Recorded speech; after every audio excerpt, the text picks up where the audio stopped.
Élus et bien-aimés, une question cruciale se dresse devant nous aujourd'hui. Que se passe-t-il dans le royaume spirituel lorsque des individus, poussés par la jalousie, la convoitise ou une incompréhension profonde de votre appel, mettent en œuvre des stratégies cachées pour faire dérailler le plan que Dieu a pour votre existence? Si vous êtes ici, c'est que peut-être vous avez perçu l'ombre menaçante de ces oppositions, senti une résistance inexplicable surgir au moment clé d'une avancée, ou subi des attaques sourdes et persistantes qui visaient le cœur même de votre vocation, votre paix intérieure, ou les fondations de votre prospérité. Le titre de cette vidéo, Ce qui arrive à ceux qui ont essayé de briser votre destinée en secret, et la miniature, Justice divine, le retour, ne sont pas des appels à la vindicte populaire ou à la vengeance personnelle, mais une plongée sérieuse et réconfortante dans la souveraineté absolue et l'administration parfaite de notre Dieu. Nous allons explorer la réalité spirituelle tangible qui se cache derrière ces combats apparemment terrestres, et révéler la ferme assurance que tout croyant peut et doit avoir, le dessein du Seigneur, conçu depuis les fondations du monde, est inébranlable, et sa justice opère avec une précision, une perfection et une miséricorde qui doivent nous remplir d'une paix profonde et d'une confiance inébranlable. Si votre âme a été meurtrie par des trahisons cachées, si votre chemin a été obstrué par des mains invisibles tissant des toiles de mensonges, cette parole est votre ancrage dans la tempête. Vous n'êtes pas une victime impuissante, vous êtes un vainqueur en formation en Christ. Et aujourd'hui, nous allons solidifier cette vérité dans les chambres secrètes de vos cœurs. Abonnez-vous à la chaîne pour plus de révélations divines, appuyez sur le bouton like si cette vidéo vous touche, et laissez vos vœux en commentaire pour partager avec la communauté. La destinée du croyant n'est pas un simple chemin tracé à l'avance comme un rail rigide et froid, mais un dessein dynamique, relationnel et vivant, établi par Dieu dans sa sagesse infinie. Ce dessein, ces projets de paix et non de malheur pour nous donner un avenir et une espérance, sont ancrés dans sa volonté parfaite et son amour infini qui ne varie jamais.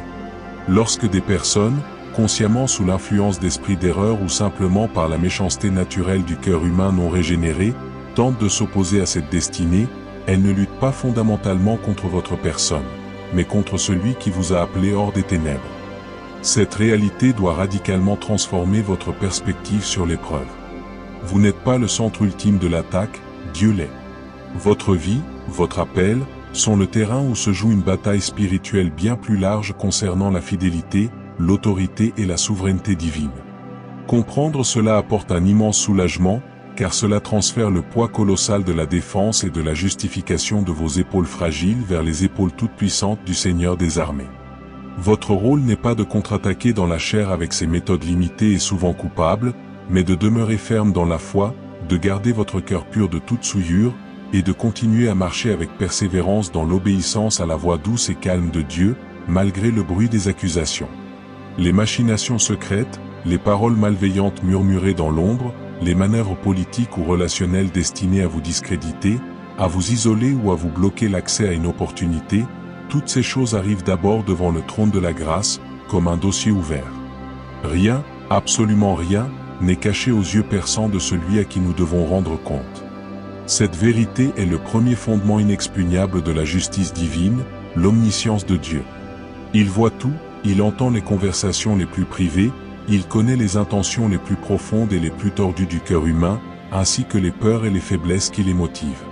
Votre angoisse de ne pas être cru, votre frustration de ne pas voir la vérité éclater au grand jour pour que tous la reconnaissent, peuvent s'apaiser dans cette certitude solide comme le roc. Le juge de toute la terre, celui qui discerne les pensées et les intentions du cœur, voit avec une parfaite clarté le tableau complet. Il n'a pas besoin de témoins, car il est le témoin suprême. Votre cas est entre les mains les plus compétentes et les plus impartiales qui soient.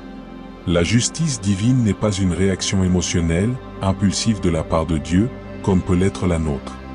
Elle n'est pas non plus une punition automatique, froide et mécanique, dénuée de compassion. Elle est l'expression parfaite, harmonieuse et insondable de sa sainteté qui ne peut tolérer le mal, de son amour qui cherche à restaurer, et de sa miséricorde qui retarde le jugement pour ouvrir une fenêtre de repentance. Elle opère souvent selon des délais et des modalités qui nous déconcertent et nous éprouvent, car Dieu est patient, ne voulant qu'aucun ne périsse, mais que tous parviennent à la repentance. Ainsi, lorsqu'une personne, par ses actions, œuvre consciemment ou non contre votre destinée, la justice divine peut se manifester de multiples façons, toujours surprenantes. Parfois, elle prend la forme d'une conviction intérieure profonde, d'un malaise existentiel qui amène cette personne à se repentir, à changer de chemin, et même à venir vous demander pardon, restaurant ainsi la relation d'une manière qui glorifie Dieu. Cette issue est la plus glorieuse, car elle aboutit au salut, à la guérison et à la restauration d'une âme et d'un lien. Dans d'autres cas, si le cœur s'endurcit et résiste à cette conviction, la justice peut se manifester par la neutralisation progressive et souveraine de l'influence de cette personne, son éloignement naturel de votre sphère d'appel, ou l'effondrement systémique de ses propres plans mal fondés, construits sur le sable de l'injustice. Le principe spirituel universel de la moisson est immuable, on récolte ce que l'on sème. Celui qui sème dans le champ d'autrui la discorde, la tromperie ou la destruction, finira par en goûter les fruits amers dans son propre champ, à moins qu'il ne se repente et ne demande à Dieu de transformer la semence. Mais remarquez ceci avec une attention particulière, votre travail principal. Votre sainte occupation n'est pas de surveiller anxieusement sa moisson, de guetter son échec avec un sentiment malsain de supériorité. Votre tâche est de veiller jalousement à la vôtre. Veillez à semer dans l'esprit, à semer la bénédiction, la bonté, l'intégrité, et même l'amour pour ceux qui vous persécutent, car c'est à cela que vous êtes appelés. C'est ainsi que vous coopérez activement, positivement, avec la justice supérieure de Dieu, car vous laissez place à la colère de Dieu, selon qu'il est écrit, « Ne vous vengez point vous-même, bien-aimés, mais laissez agir la colère de Dieu. » Un récit biblique illustre parfaitement ce dynamisme complexe et plein d'espérance, l'histoire de Joseph. Ses frères, rongés par une jalousie familiale toxique, ont conspiré dans le secret pour briser sa destinée révélée par les rêves, allant jusqu'à le vendre comme esclave à des étrangers, mentant à leur père et détruisant la paix familiale. Leurs actions étaient mauvaises, secrètes, cruelles et calculées. Pourtant, le récit montre avec une clarté éblouissante comment la justice divine a opéré sur deux niveaux parallèles et finalement convergents. Pour Joseph, les années de souffrance, d'esclavage et d'emprisonnement injuste ont été un creuset divin qui l'ont préparé, affiné dans l'humilité et la gestion, et finalement positionné de manière parfaite pour l'accomplissement du rêve initial, mais à une échelle bien plus grande, nationale. Pour les frères, la justice a pris la forme d'une conviction écrasante, d'une culpabilité rongeante, d'une repentance forcée par les circonstances providentielles, et finalement d'une restauration relationnelle profonde et authentique. À la fin, Joseph déclare cette parole clé, « Vous aviez médité de me faire du mal, Dieu l'a changé en bien. » Notez la dynamique souveraine, le mal intentionnel des hommes, aussi profond soit-il, n'a pas annulé, contrecarré ou même retardé définitivement le dessein de Dieu. Dieu, dans sa magistrale anticipation, l'a intégré, absorbé dans son processus plus large pour accomplir un bien plus grand, sauver des nations et préserver la lignée du Messie. Cela nous enseigne que la justice divine n'annule pas toujours immédiatement l'attaque, ne frappe pas toujours l'opposant sur le champ par la foudre, mais elle fait servir l'attaque même à son propre plan rédempteur et promoteur. Votre sécurité ultime réside donc dans l'inviolabilité du plan de Dieu pour vous. Si vous êtes dans sa volonté, marchant dans l'obéissance et la communion, aucune arme forgée contre vous, qu'elle soit visible ou invisible, ne prospérera. Chaque obstacle, chaque trahison, chaque parole malveillante devient, dans les mains habiles du Dieu souverain, un outil de précision pour vous façonner, vous fortifier et vous amener plus précisément, et souvent plus rapidement, à votre destination divine. Votre focus doit donc rester fixé sur votre relation avec lui, sur l'état de votre cœur, pas sur le bruit des attaques ou la fureur des vagues. Qu'en est-il alors de ceux qui agissent dans l'ombre, croyant être à l'abri des regards? La tentation est grande, très grande, de vouloir exposer nous-mêmes leurs agissements, de crier notre innocence sur tous les toits, de manipuler les situations, les conversations, pour que la vérité éclate et que notre nom soit lavé. Cette voie, bien que compréhensible humainement, est spirituellement épuisante et souvent infructueuse, car elle nous place sur le terrain glissant de la chair et du monde, terrain où règne la partialité et la duperie. La voie de la foi est radicalement différente, contre-intuitive, mais d'une puissance libératrice. Elle consiste à confier sa cause, sa réputation, son avenir, à celui qui juge justement. David, face aux calomnies incessantes de Doeg, au complot de Saul, criait souvent à Dieu dans l'intimité des psaumes, « Tu es mon juge et mon défenseur. » Il libérait sa détresse, sa colère, sa peur, dans le canal sanctifié de la prière lamentative, puis choisissait activement, par un acte de volonté, de faire confiance au timing parfait de Dieu. Parfois, dans sa souveraineté, Dieu expose les choses cachées des ténèbres et met en lumière les intentions des cœurs, et cela arrive toujours au moment stratégique où cela sert le plus son plan de gloire et votre croissance, pas nécessairement quand notre impatience ou notre orgueil blessé le réclame. Votre tranquillité d'esprit, ce shalom profond, vient du fait de savoir que votre réputation ultime est entre les mains de Dieu, celui qui vous a appelé, et non entre les mains de l'opinion changeante des hommes. Votre honneur est défendu par lui. Votre travail pratique est de maintenir une conduite intègre, irréprochable dans la mesure du possible, comme l'argent purifié cette fois, afin de ne donner aucune prise légitime, aucun motif valable à l'accusateur, qu'il soit humain ou diabolique. Marchez dans la transparence et la lumière autant que vous le pouvez. Pour ce qui est des secrets, des manigances et des motifs cachés des autres, laissez à Dieu, le maître du temps, le soin de les gérer.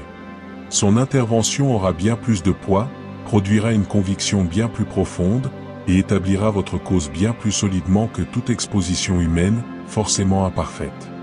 La prière pour vos détracteurs est une arme spirituelle puissante, souvent négligée, qui active la justice divine d'une manière surprenante et contre-culturelle. Jésus nous commande sans ambiguïté de prier pour ceux qui nous persécutent, qui nous calomnient, qui nous utilisent avec mépris. Cette prière n'est pas une approbation naïve de leur mal, mais un acte prophétique d'alignement sur le cœur de Dieu qui, même dans sa colère, désire ardemment la repentance du pécheur. Prier pour eux vous libère intérieurement du poison lent mais mortel de la amertume et de la haine rancunière, qui sont les véritables briseurs de destinée, bien plus que les actions extérieures des hommes.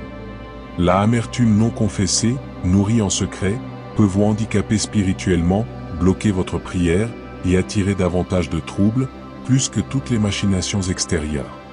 Lorsque vous priez sincèrement, non par devoir mais par obéissance amoureuse, pour le bien ultime de celui qui vous veut du mal, vous démontez par la puissance de l'esprit les œuvres des ténèbres qu'il habite peut-être. Vous invoquez la grâce souveraine de Dieu sur une situation de péché et de mort.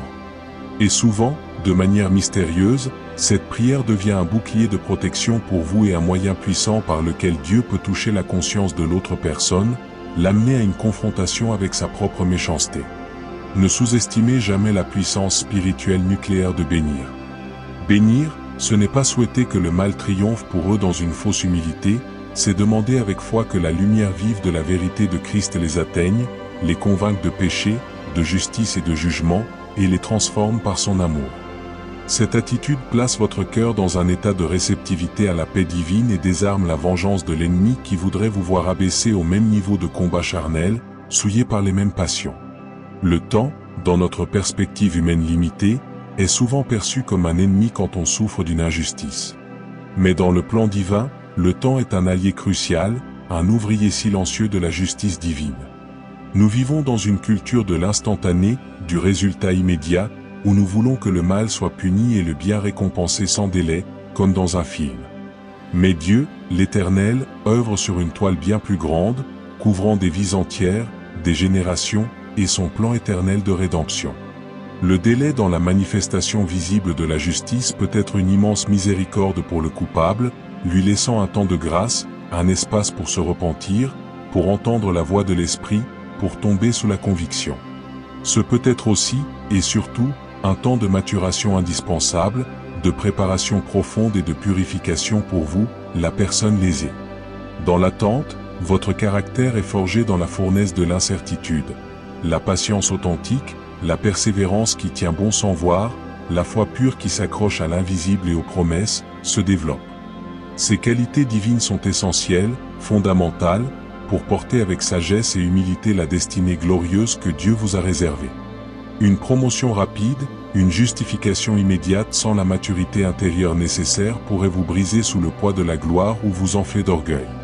Ainsi, le temps où il semble que les méchants prospèrent sans entrave, où l'injustice règne, est un temps sacré, un temps de creuset où Dieu vous travaille en profondeur, creusant en vous des réservoirs de force, de compassion et de dépendance à lui.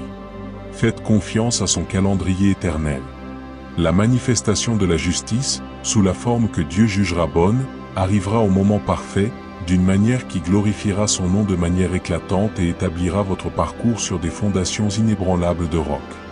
Rappelez-vous les paroles de l'Ecclésiaste, inspirées par l'Esprit, il y a un temps pour chaque chose sous le soleil, un temps pour déraciner et un temps pour planter, un temps pour déchirer et un temps pour coudre.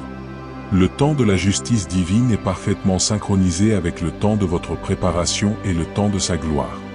Votre réponse personnelle, émotionnelle et active aux attaques est un facteur déterminant, un catalyseur dans la manière dont la justice divine se déploiera dans votre vie.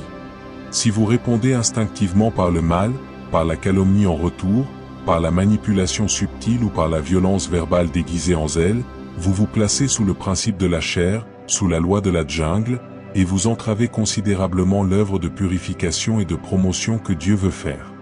Vous devenez alors une partie du problème, une source supplémentaire de désordre. Si vous répondez par la passivité amère, la résignation victimaire et le découragement chronique, vous pouvez ouvrir grande la porte à la dépression et à l'apathie spirituelle, qui sont eux-mêmes des obstacles majeurs à l'accomplissement de votre destinée. La réponse biblique, modèle de tension sainte, est la fermeté inébranlable dans la foi, couplée à une douceur d'esprit volontaire. Soyez ferme, inflexible sur votre identité en Christ, sur la réalité de votre appel, sur la fiabilité des promesses de Dieu. Tenez bon, planté dans la parole. Mais soyez doux, maître de vous, bienveillant dans votre interaction avec les autres, y compris vos opposants, laissant place à la colère de Dieu, car c'est à lui qu'appartient la vengeance. Cette douceur n'est pas de la faiblesse caractérielle, c'est la force suprême sous contrôle, c'est la confiance palpable que Dieu combat pour vous, que vous n'avez pas à vous salir les mains dans une boue dont il veut vous extraire. Elle déconcerte souvent l'attaquant, attendrit parfois les cœurs endurcis, et désarme les conflits inutiles. Votre paix surnaturelle, votre calme au milieu du storm, devient un témoignage silencieux mais éloquent, une prédication sans parole de la réalité et de la puissance de votre Dieu. Ainsi, votre réponse personnelle devient un canal propre, dégagé, par lequel la justice rectificative de Dieu peut couler sans être entravée, déformée ou polluée par vos propres émotions débridées et vos actions charnelles. Le rôle de la communauté de foi, du corps de Christ authentique, est vital, indispensable dans ces épreuves de trahison et d'opposition secrète. Parfois, Dieu utilise précisément les membres saints de son corps pour être des instruments directs de sa justice restauratrice et de sa consolation pratique. Des frères et sœurs mûrs, remplis de sagesse et de discrétion, peuvent offrir un soutien émotionnel sans partialité, une prière d'intercession fervente et précise, un conseil sage tiré de la parole, et parfois une médiation inspirée par l'Esprit lorsque la situation l'exige. Il est cependant crucial de ne pas répandre une plainte amère, un récit victimisant dans toute l'Église, alimentant ainsi les ragots et divisant la communauté. La sagesse consiste à partager sagement, avec mesure, votre fardeau avec une ou deux personnes de confiance éprouvées, spirituellement matures, capables de vous soutenir dans la prière et la parole sans prendre parti de manière charnelle, sans alimenter le feu de l'indignation. La communauté est aussi le lieu où Dieu, par ses dons divers, peut confirmer et raffermir votre destinée par des paroles prophétiques saines, des encouragements scripturaires précis, contrecarrant ainsi les mensonges, les accusations et les doutes que les attaques secrètes ont pu semer dans votre cœur. L'isolement, la retraite orgueilleuse ou honteuse, est un terrain fertile, un incubateur pour les attaques amplifiées de l'ennemi. Restez connectés, même si c'est douloureux, même si la méfiance vous guette, à un corps local sain, vivant, qui aime la vérité. La justice divine passe aussi et souvent par son peuple, par des actes concrets de restitution, de réconciliation facilitée et de soutien pratique qui rétablissent l'équilibre. N'enfermez pas votre douleur dans la solitude mortifère.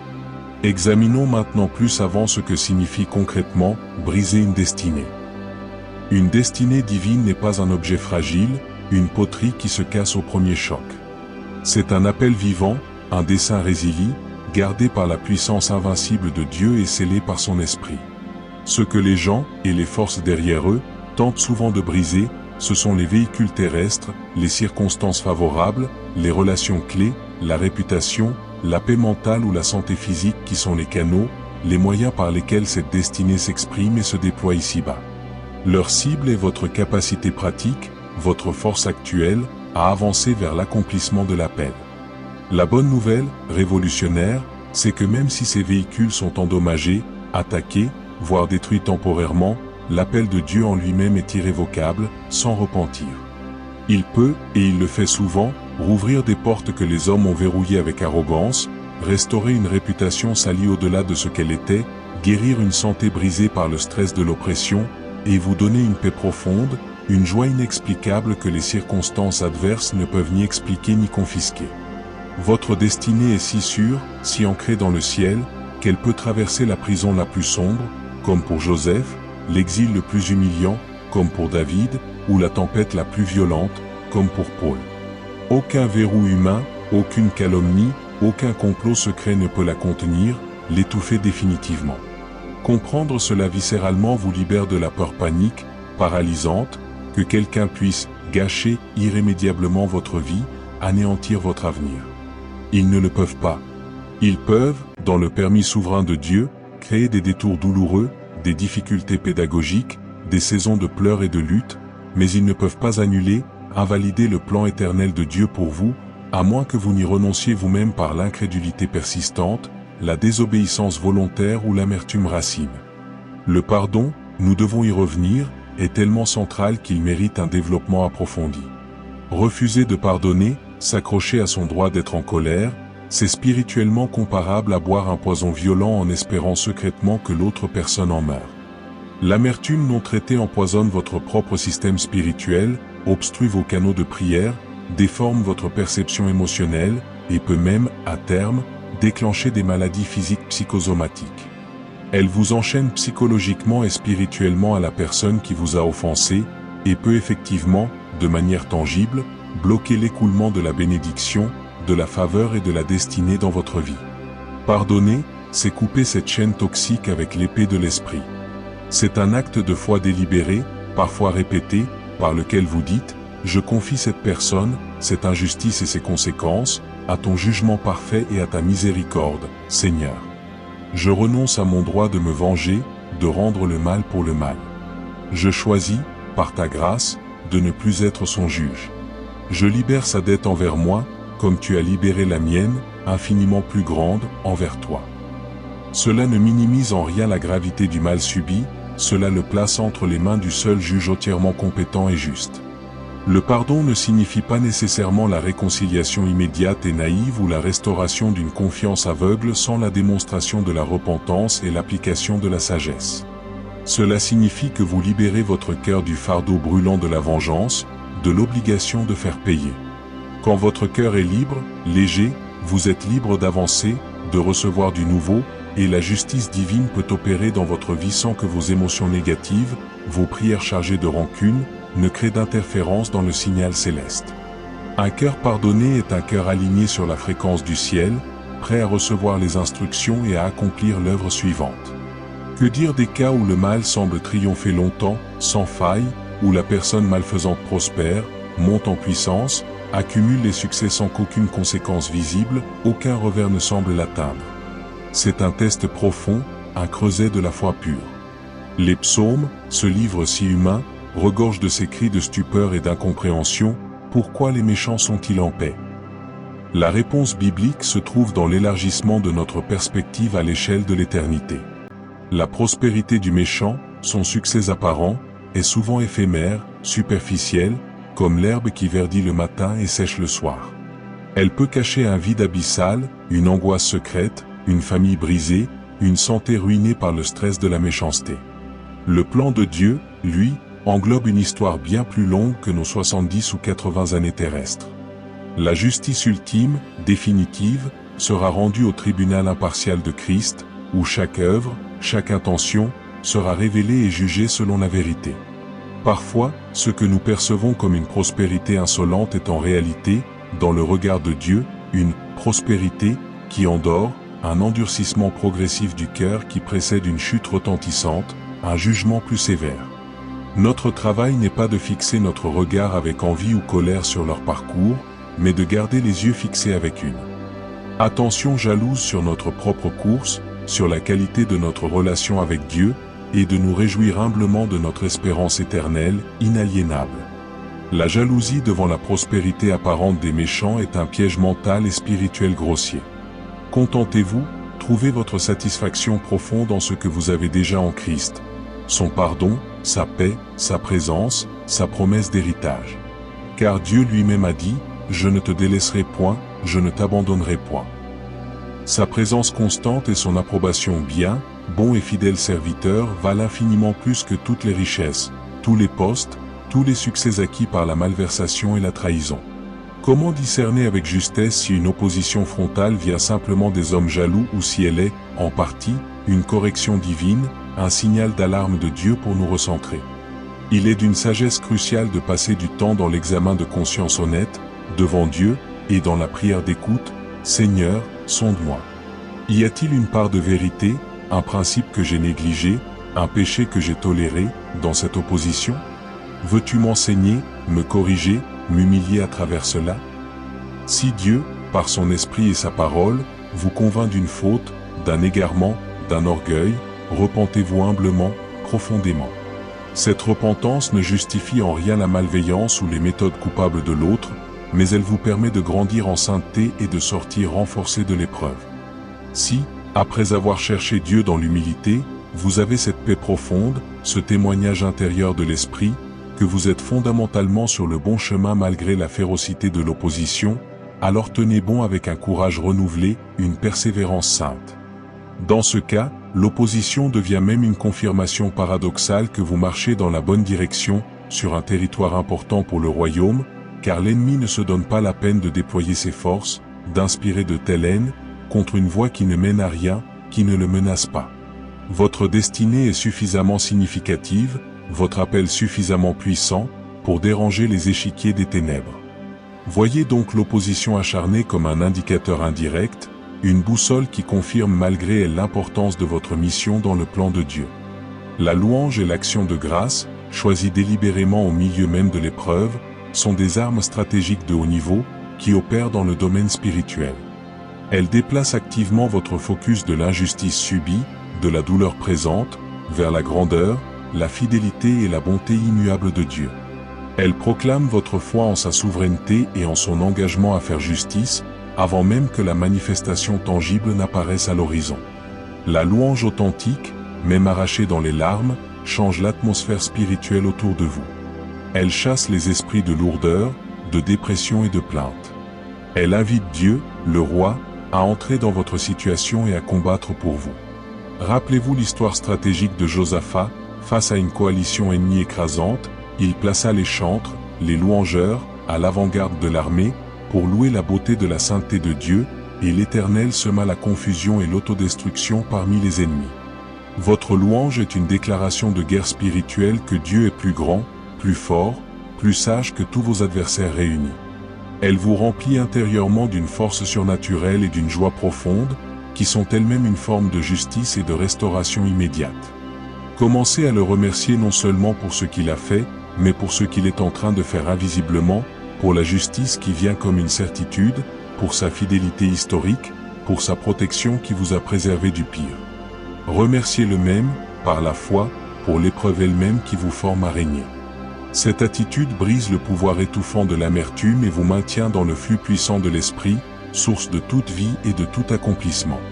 La destinée, il faut le comprendre, est souvent collective, corporative. Vos ennemis, discernant votre vulnérabilité affective, peuvent chercher à vous atteindre de manière indirecte mais dévastatrice en blessant ceux que vous aimez, votre famille, vos enfants, vos partenaires fidèles dans le ministère ou les affaires. La justice divine, dans sa perfection, couvre aussi et protège ceux qui vous sont liés par l'alliance du sang de Christ et par l'appel commun. L'histoire d'Esther en est un exemple frappant et complet. Haman, par orgueil blessé et en voulant détruire Mardochée, a dressé un plan machiavélique pour anéantir tout le peuple juif, sans distinction.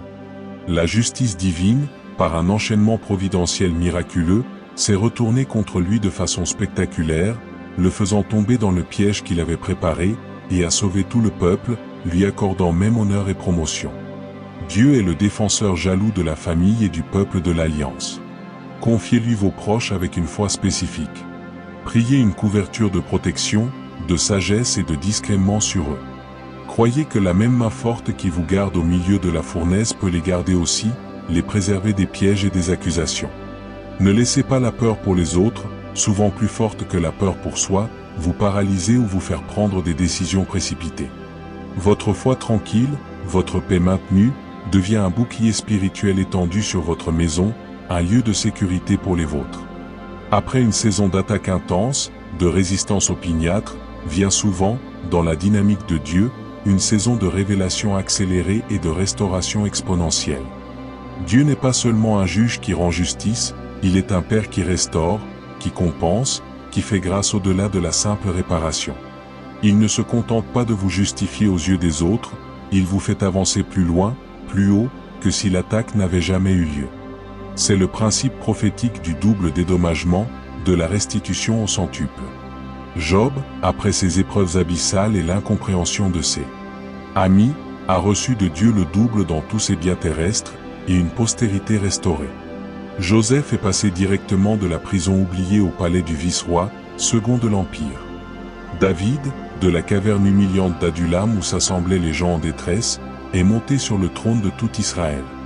Après que la justice divine ait fait son œuvre de purification pour vous et de jugement ou de conviction pour l'autre, il y a fréquemment une promotion incontestable, une consolidation de l'appel, une influence élargie, une autorité accrue. Alors, ne considérez pas la saison d'oppression comme une fin en soi, un échec, mais comme la préparation nécessaire, l'entraînement intensif pour la saison de promotion qui suit. Gardez votre cœur pur, flexible et prêt à recevoir. Quand la restauration et l'avancement viennent, accueillez-les avec une humilité profonde et une gratitude débordante, sans gloire personnelle, en reconnaissant publiquement que tout vient de la main de Dieu, de sa grâce et de sa fidélité. Votre témoignage de délivrance, de justice reçue, deviendra alors une source d'espérance inépuisable, une arme de foi pour beaucoup qui traversent des combats similaires. Il est crucial, pour l'équilibre spirituel et émotionnel, de ne pas tomber dans la paranoïa spirituelle, de voir un démon ou un conspirateur derrière chaque revers, chaque critique, chaque désagrément. Tout retard, tout échec apparent, toute opposition n'est pas nécessairement une attaque spirituelle orchestrée de l'enfer contre votre destinée. Parfois, les conséquences naturelles et prévisibles de nos propres choix imprudents, la simple malchance statistique, ou les cycles naturels de la vie, économique, relationnelle, expliquent les difficultés. La sagesse divine demande un discernement affiné, qui vient de la prière et du conseil. Ne donnez pas à l'ennemi, en le voyant partout, plus d'importance et de pouvoir qu'il n'en a réellement. Une vie constamment centrée sur la détection des démons, des complots, est une vie de peur, de tension et de défensive, et non une vie de foi, de paix et d'offensive du royaume. Concentrez-vous avant tout sur Christ, sur la méditation de sa parole, sur l'obéissance pratique à ses commandements d'amour. Marchez dans la lumière et la sagesse pratique dans vos affaires.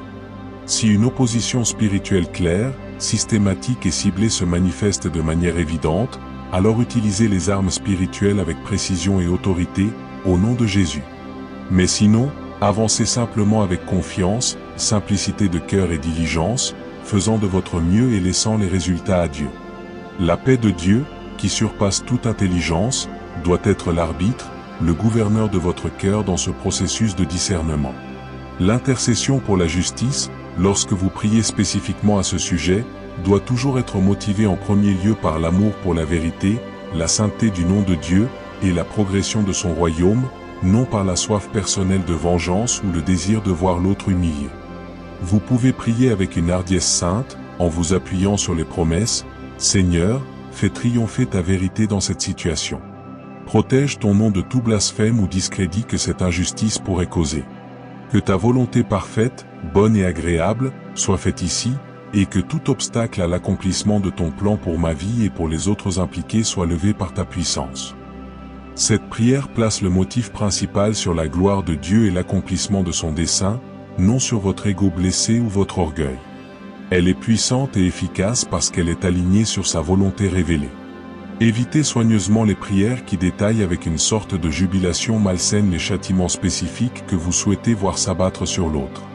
Suivez plutôt l'exemple suprême de Jésus sur la croix, dans son agonie, « Père, pardonne-leur, car ils ne savent ce qu'ils font. » Même dans sa prière pour ses bourreaux, il laissait place à la miséricorde divine tout en exprimant la vérité de leur ignorance spirituelle. Priez pour que les yeux de leur cœur s'ouvrent. Finalement, le but ultime, la finalité de tout ce processus douloureux d'injustice et de restauration de la justice est votre sanctification profonde, votre conformation à l'image de Christ, et la gloire manifeste de Dieu à travers votre vie. Chaque épreuve, chaque injustice surmontée non par vos propres forces mais par la foi active, vous rend un peu plus semblable à Jésus, qui a lui-même enduré la croix, méprisant la honte, à cause de la joie qui lui était réservée au-delà. Votre destinée n'est pas seulement, ni même principalement, une position sociale, un succès financier ou un ministère public, c'est avant tout la formation patiente et précise du caractère de Christ en vous, sa douceur, sa force, sa compassion, sa justice, son amour inébranlable. La justice divine œuvre infatigablement à ce but sublime. Elle sculpte en vous, par le ciseau parfois aigu de la souffrance injuste, les traits de la patience divine, de l'humilité véritable, de la foi qui saisit l'invisible, de l'amour surnaturel pour les ennemis. Ces traits sont les marques de la vraie grandeur, la seule qui compte dans l'économie du royaume éternel. Alors, quand vous pensez à ceux qui ont tenté de vous nuire, voyez-les, dans un sens divin et non humain, comme des instruments involontaires, aveugles, dans la main du divin sculpteur qui tire de votre vie une statue de gloire. Cela ne les excuse en rien, ne minimise pas leur responsabilité, mais cela vous libère totalement de leur pouvoir déstabilisateur sur votre âme et vous permet de participer au processus divin avec une perspective céleste, une paix supérieure et une anticipation joyeuse de l'œuvre achevée.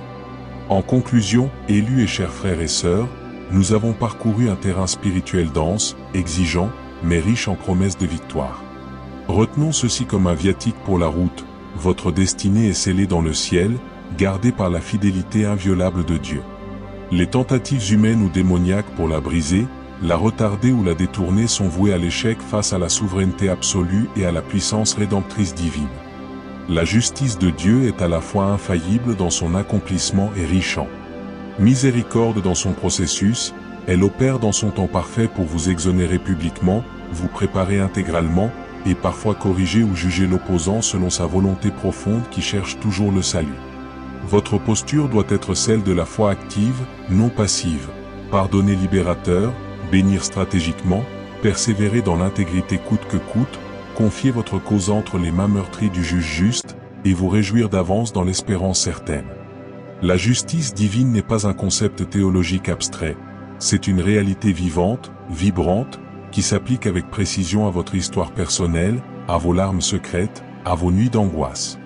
Le retour, dont parle la miniature, est l'inévitable, l'inexorable établissement de l'ordre parfait de Dieu dans vos affaires, le rééquilibrage des balances, la réparation des brèches.